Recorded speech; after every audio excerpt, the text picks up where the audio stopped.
You know, in English, colors are so much more than just, well, colors. We use them to talk about feelings, big surprises, even money problems. So let's dive in and see how a little splash of color can totally change what you're trying to say. Okay, so let's follow a story. Picture this. Our main character's just going about her day. Everything seems normal. And then, bam! A piece of news arrives that changes everything.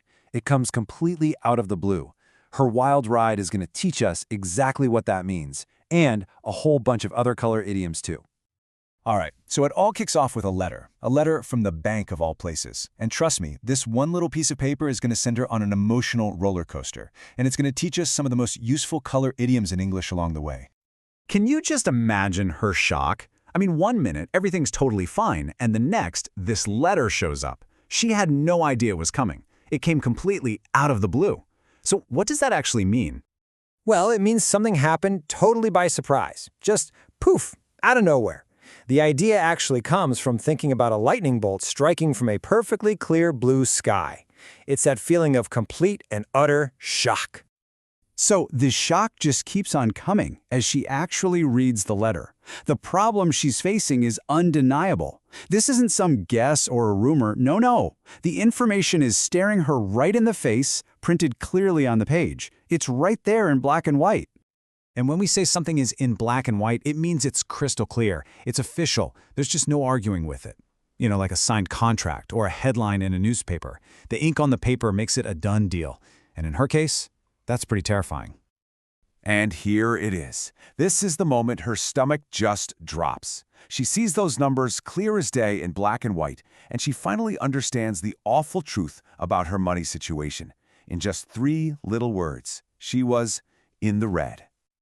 Yeah, in the red is a phrase you never, ever want to hear from your bank. It basically means you're in debt. You owe money. You've spent more than you actually have. It's the color of big-time financial trouble. And where does this come from? It's actually a throwback to old-school accounting. Accountants would literally use red ink to write down any debts or losses. That's how we got in the red. And on the flip side, the good stuff, the profits, were written in black ink. And that's where we get the much happier phrase, in the black. Okay, deep breath. Turns out it was all a big mistake. She wasn't in debt at all. The bank messed up. Wow. So all that panic was for nothing. And this happy ending is actually the perfect setup for our next couple of idioms. So, since it was the bank's fault, she didn't have to deal with any red tape. None of that horrible, complicated paperwork. And the best part?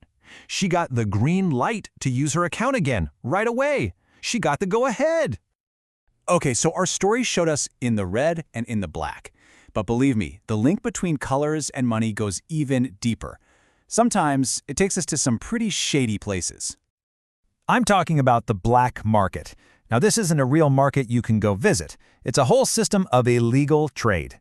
We call it black because it all happens in the shadows, outside the law, away from any government control. So, we've seen how colors can describe our money situation, both the good and the bad. But where they really shine is in describing all the stuff money can't buy.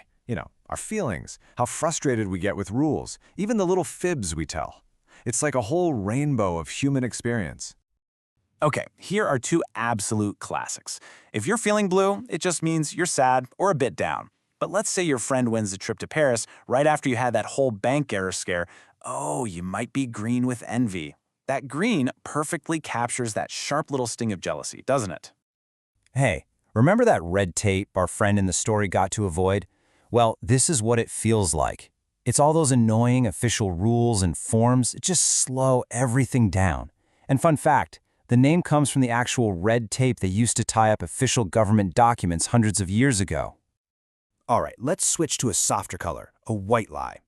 This is just a little harmless fib you tell to be nice. You know the one. Your friend gets a new haircut, asks if you like it, and you say, "It looks amazing," even if you're not so sure.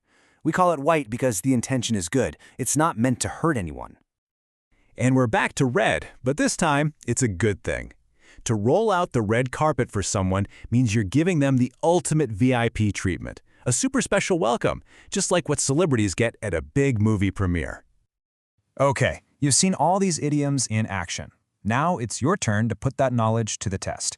Let's do a super quick quiz. I'll ask you a question, give you a second to think, and then we'll see how you did. You ready? Let's go.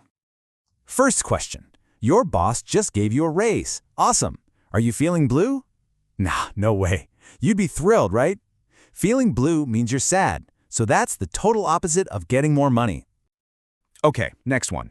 A friend shows you their new tie. You secretly think it's not great, but you say, "Wow, that's really nice." Did you just tell a white lie? Yep. That is a textbook example. You said something that wasn't exactly true, but you did it to be kind and not hurt their feelings. All right, last one. Your boss says you need to talk to 2 other managers before you can start your project. Did you get the green light? Not quite. That actually sounds a lot more like you're running into some red tape. Getting the green light means you can go, go, go. This is more like a yellow light, a delay. So let's wrap this up. What's the big takeaway? Basically, the colors in English are like a secret language. They can shout surprise with out of the blue, they can be a warning sign for your bank account with in the red, and they can paint a really vivid picture of your emotions, like being green with envy. And that brings me to a final question for you. After all this talk, from feeling blue to getting the green light, I want you to think about your day today. If you had to describe it using one of these color idioms, what color would it be?